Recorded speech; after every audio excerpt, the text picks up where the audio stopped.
Block out 1 hour a day, work on one meaningful project, aim for one vision for your future. Take it one day at a time. You don't need more motivation. You need more clarity. You don't need more time. You need more focus. This video will teach you how to unlock insane focus on demand. And the reason for making this is because most people think that they have to work like a millionaire in order to become a millionaire. But the first misunderstanding there is that most people don't know how millionaires work. And there are two examples of this. The first being Sam Altman from OpenAI. Quoting Sam, "Focus is a force multiplier on work. Almost everyone I've ever met would be well served by spending more time thinking about what to focus on. It is much more important to work on the right thing than it is to work many hours. Most people waste most of their time on stuff that doesn't matter. Once you have figured out what to do, be unstoppable about getting your small handful of priorities accomplished quickly. I have yet to meet a slow-moving person who is very successful." And a second example is Tej Dosa, who is a low-key copywriter and just a cool guy to follow on Twitter. "I know an entrepreneur who works 14 hours a day and is stuck living in the basement. I know an entrepreneur who works 5 hours a day and has built and sold 3 companies for 100 million plus each. The value isn't in how many hours you work, but where you focus your attention, awareness, consciousness." And third is myself. I would argue that 90% to 95% of my work days are 4 hours or less. Sometimes they go down to 2, sometimes they go up to 6. Sometimes when I'm building something, they go up to 12, but honestly, never usually that much. Like, I take breaks in between that. So the point here is that you don't need more time than you already have. That's the realization you need to make if your excuse is time that is preventing you from actually starting building your dreams, because it doesn't make sense. It's impossible to have more time than you have. Everyone starts somewhere. People don't start with a fake millionaire routine. They start with what they have. So while I've mostly worked for 4 hours a day up until now, it wasn't like that when I was just starting out. I didn't have 12 hours a day. I didn't have 4 hours a day. I worked a job. I had other responsibilities. I was building something on the side.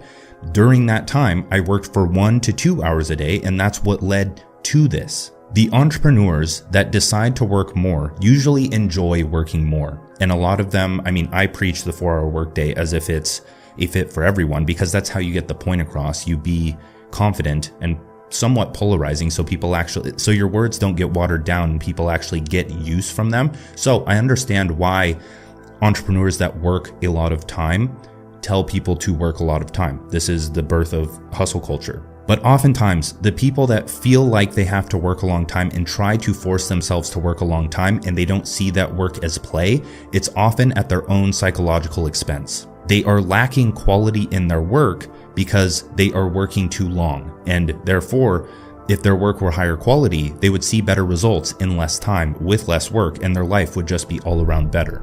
Productivity is like fitness, and you wouldn't train 8 hours a day with no food or sleep and expect to make progress. There are 2 types of work.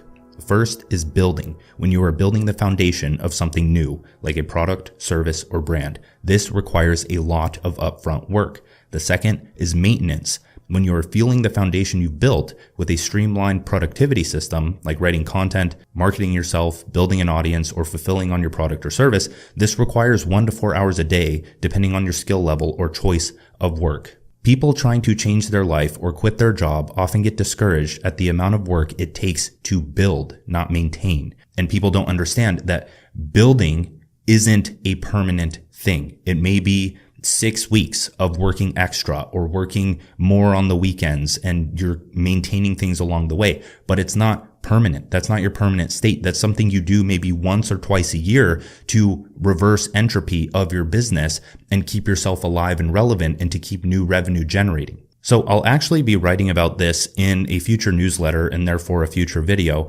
but I will be talking about Koh's law, K-O-E, my name, law, which is a spinoff of Parkinson's law, which is work expands to fill the time allotted for completion. Koh's law is the next level of that. It's the evolution, it's transcendence of your work. So Koh's law is work evolves to earn more in the same amount of time allotted for it, so that you can maintain your 4 hours and make more money, because your work has to evolve to account for that as your skill set increases. And with that, you need to understand that with the building and maintenance work, that focus compounds and you get better at what you're doing with time. When you build one thing, it takes 2 weeks. When you build the second thing, it takes 2 days. When you build the third thing, it takes 2 hours. Nobody starts building the first thing that takes 2 weeks, so they never give themselves the chance to build the third thing that takes 2 hours. Focused work is only one part of changing your life. Yep, that's me. You're probably wondering how I ended up in this situation. You see, after losing a few hairs and my already high genetic hairline receding a bit further, I had an existential crisis. Even though I probably didn't actually lose anything, my hairline was just that bad. After worrying for weeks on end because I was overly identified with my glorious hair and researching the buzz cut with hopes to look like Joe Delaney, I decided to cut off the piece of myself that lived on my head to see if my worries would hold their weight. And I just wanted to know what I look like. Your mind is a supercomputer and your attention is the RAM. Thoughts, regrets, and tasks are the programs slowing your performance. Writing, mindfulness, and focus are the reboot you can access at any time. RAM, RAM, or random access memory, is one of the most important parts of the computer because it determines performance. The more RAM you use up with different programs running, open browser tabs, and the performance requirements of what you have running, the slower your performance will be. This is no different from your focus or what you hold in your conscious attention. Humans can process 50 bits of information per second, which adds up to around, this is approximate, 125 billion bits in their lifetime. I talk about all of this in my book, The Art of Focus, which is a philosophy for working less, earning more, and enjoying life. Focus is only one part of it, and focus is so much more than just deep work. There's one chapter on deep work in the book. The rest is the holistic philosophy for living a better life, doing what you want, creating your own career, not being assigned one, and just doing the things you've always wanted to do and how to navigate that mentally and build that mental strength and emotional resilience. Most people live with multiple high demand programs running that are draining the limited creative energy they have. Thoughts about regretful past mistakes, thoughts about stressful future happenings, desires for hunger and entertainment to escape those thoughts, an internal cry to break out of their conditioned way of living, a list of mixed priority tasks that need to be finished, and open loops of tasks they were supposed to complete but forgot about. The list goes on and on. The modern mind has its attention split in infinite directions by default. We go about our lives stressed out and near sickness rather than living with singular focus. And what I mean by singular focus is it's like a funnel. It's like a cone where your mind is open to your vision for your ideal future and it is focused on the present steps that you are taking to get there. And along the way, the clarity that you have to create and maintain to prevent your mind from declining into chaos are the goals, the skills, the education, the awareness that you gain along that path. And you can't expect to know everything along that path. That's why it's open to the future, having faith and trust in your ability and taking action on a daily basis to get there. If you understand entropy, you understand that by doing nothing with your life, you choose to slowly drown in chaos. You don't stay the same. You dig yourself deeper into a hole without trying. The good life demands consistent effort toward your own goals. Entropy is the supreme law of the universe, and without getting too complicated, entropy is that everything tends toward disorder or chaos, or everything falls apart with time. Everything around you, the building you're in, your skin, your hair, the food in your fridge, the cleanliness of your bed, the cleanliness of your room, it's all going to tend toward chaos unless you put focus and effort into solving the problems that lead to it being better or it being maintained. Now, entropy is the driving force of evolution. Since everything tends toward, let's say, death, we are aware of that, and out of fear, we are pushing towards something related to immortality or youth extension, and problem solving is the way we do that, right? If things didn't tend toward disorder, we would not be in the situation we are today. We wouldn't have any motivation to do anything. We wouldn't have a reason to be here. We wouldn't have a purpose.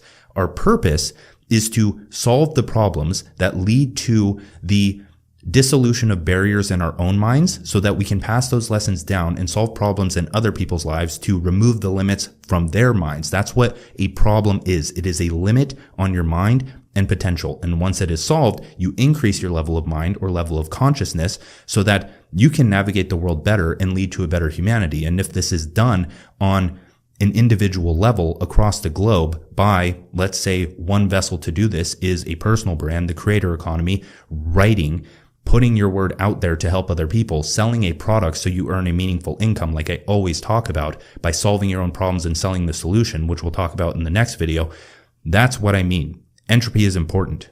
Now, if you don't put effort into cleaning something like your room, eventually, with time, it's just naturally going to turn into a disgusting nest of filth. So, related to the mind and psychic entropy, most people's minds are a disgusting nest of filth because they don't take the care to solve their own problems. They focus on them, it multiplies, and it ruins their life because they can't zoom out and practice what I talk about in my book to learn how to navigate their mind. You aren't productive because you don't have clarity. You aren't productive because you focus on one distraction, don't correct yourself, and slowly become overwhelmed by the chaos in your mind. Distractions are problems in your productivity system that must be solved if you want to unlock laser focus. There are two ways to identify distractions and correct yourself. These are boredom and anxiety. So here is a graphic that I've shown multiple times before.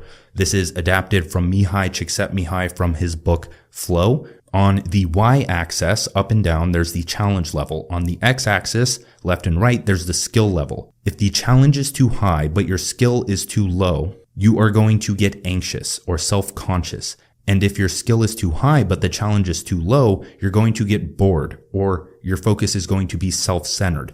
But when you live at your edge, when you live at the edge of your abilities and you pursue a challenge or a problem that you want to solve and your skill is up to par with that, this is when you feel good. This is when all of this life stuff makes sense because the flow state, arguably a peak experience, a spiritual experience, once you tap into that state, I believe that's nature's signal that you are doing something right. And so, if this aligns with entropy and problem solving, and by continuously solving more complex problems that increase the complexity of your mind, and therefore ripple out to the minds around you when you interact with people, because ideas replicate. We reproduce on a spiritual level as well. Every single word that I'm saying to you right now is forming your identity, which is your mental body, not your physical body. I'm not giving birth to a child. I am shaping the identities of people with the content that I'm creating. And then you are going to go and tell people these ideas, or you're going to just shape your words and actions because of them, and you're going to move in a different life direction.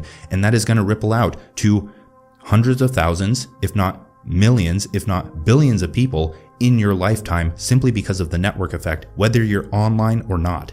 If you are online and you're able to reach more people, then that number multiplies even more. So your actions matter, and being in the flow state to lead evolution, it matters. So the balance between boredom and anxiety. Let's make sense of boredom, how to notice if you're in this state. The boredom stems from self-centeredness. Your focus breaks, a new desire pops into your head, and related thoughts start to fill your attention. If you are bored of the task, you will start thinking of better things you could be doing. That's what you're trying to notice. The anxiety stems from self-consciousness. Your focus turns inward and negative thoughts flood your mind about how you aren't good enough. If you look in the mirror and spot a pimple or hair that is going to be on your mind for the rest of the day, it will impact every other area of your life. The RAM of your mental supercomputer will be consumed by rogue programs until your performance suffers as a whole. The chaos induced by boredom and anxiety can only be cured by clarity. When you have the skill and knowledge that matches the challenge of a task, life becomes a video game of quests that you love to play.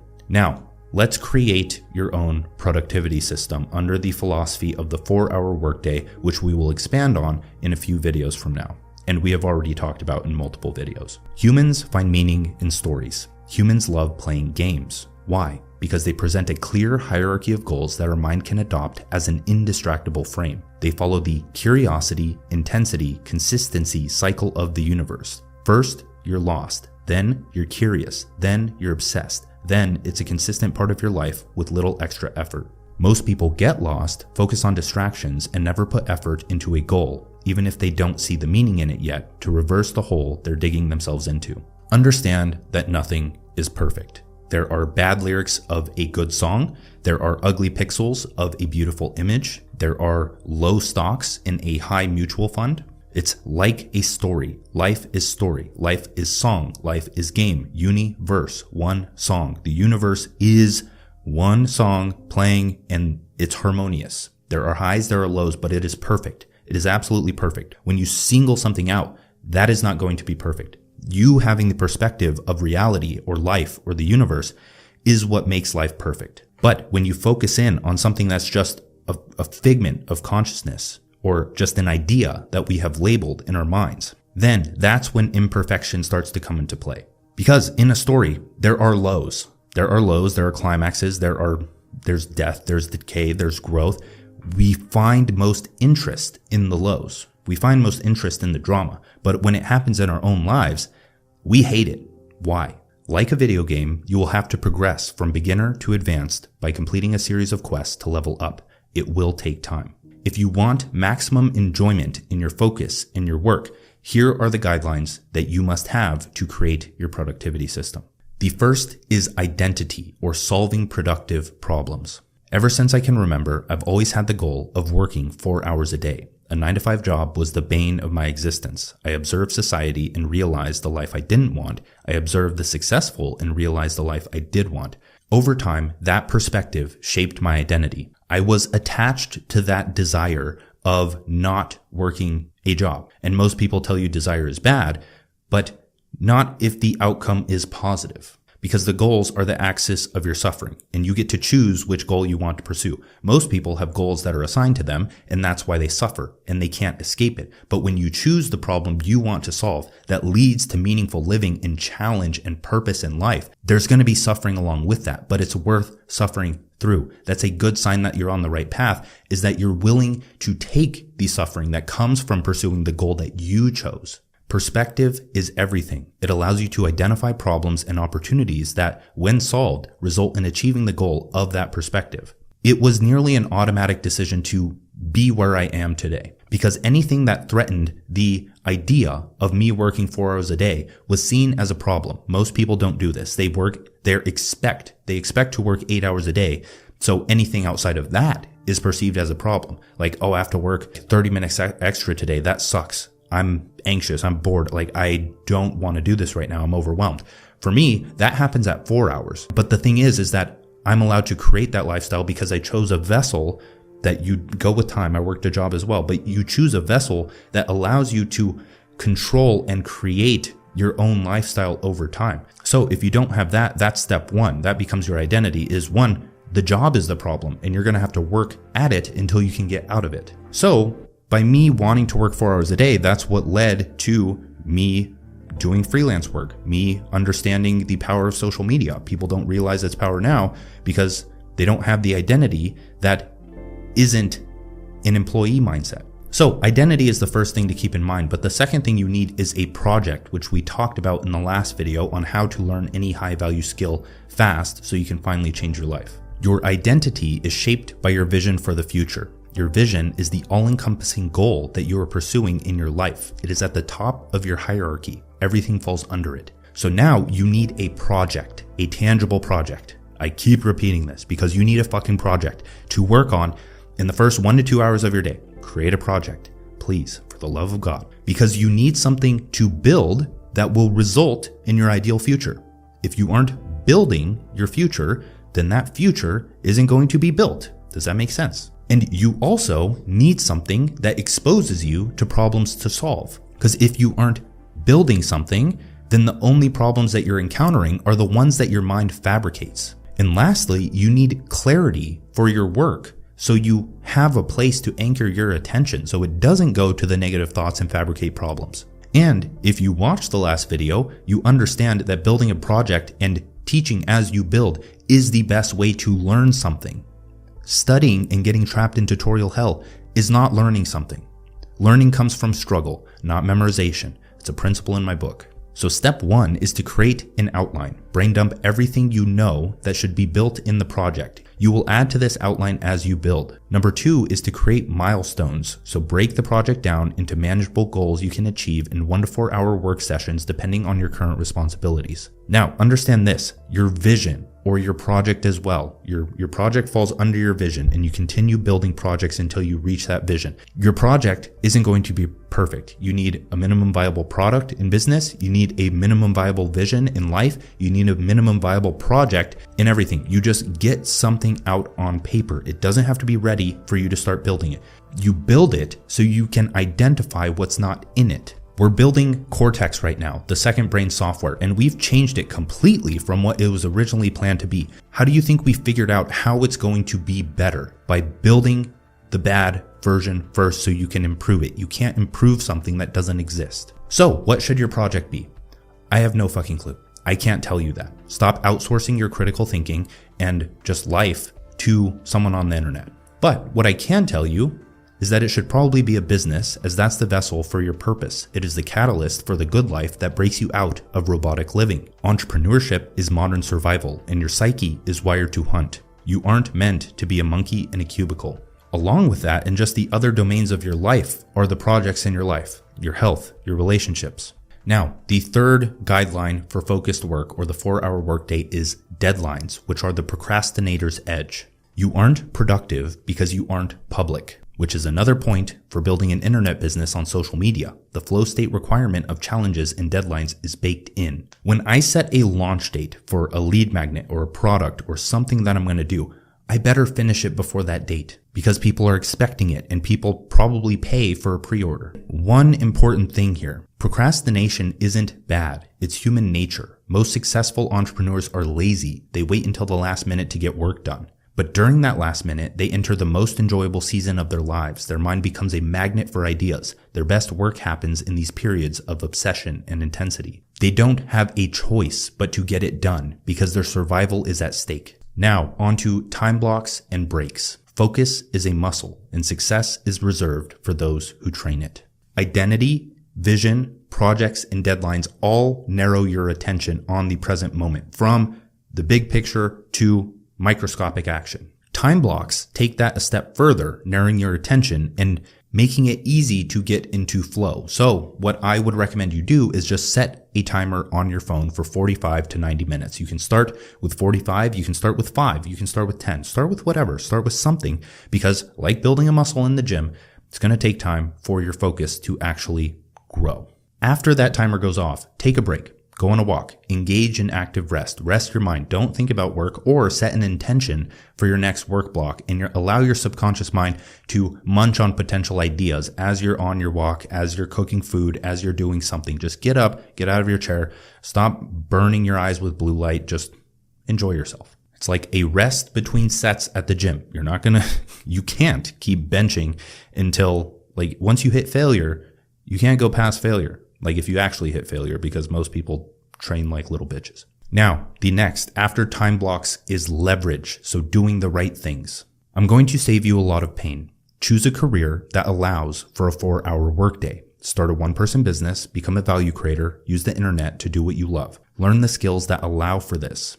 Evolution is the process of solving problems that reverse entropy. Labor work and long work days are a massive problem. People hate it. So, social media, the internet, and artificial intelligence were born. AI will solve the problem of overwork, potentially in this lifetime, especially if we solve the problem of aging. What I'm saying here is that you are better off banking on the creative ability of your mind than you are going into a labor work job. If you want quick cash, then yes, that is actually a very good option right now. The future, and to earn unlimited because your intelligence is scalable infinitely, then you need to choose work that allows for a 4-hour workday, and you need to contribute your time, energy, and focus into the aspects of reality that you want to see flourish. Now, your work should consist of 2 to 3, if not more, if you can handle more, but start with 2 to 3 lever moving tasks that move the needle towards your project, and the project moving the needle towards your vision for the future.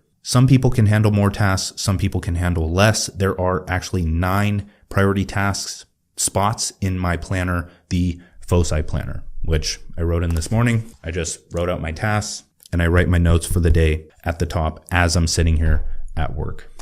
Now, the next thing is routine, or becoming efficient. You have a routine, even if your routine is no routine. And I discuss this in depth in my video, The Daily Routine That Changed My Life, 4 Habits That Most People Ignore.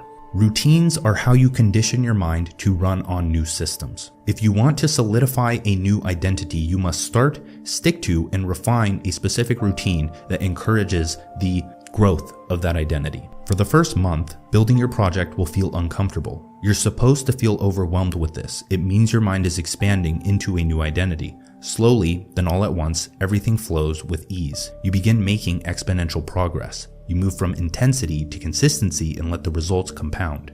Last, we have to wrap this up with rest, which is the secret of the greats. The clever man may work smarter, not harder, they say, but the creative man doesn't work at all. That's a quote from Alex Sujung Kimpong from the book Rest.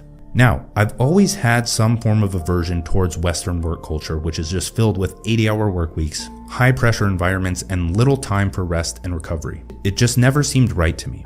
Why would I want to waste my entire day knowing that 2 to 3 hours in, my work quality would suffer because focus is finite? And this has been a talking point for a long time now from not only me, but other people like Alex in the book, and people like Sam Altman, who are open about how long they work and how they use that work. It's starting to become well known in the creator economy, remote work, and just the new economy in general. Ancient Romans, ancient Greeks, Steve Jobs, Charles Darwin, and an infinite list of visionaries, strategists, and innovators attributed their success to surprisingly low work times. Writers from multiple domains like Hemingway and Tarantino would spend the majority of their days lounging by the pool, spitting game with girls, and doing everything aside from what they deemed work. Work for 1 to 4 hours, then stop.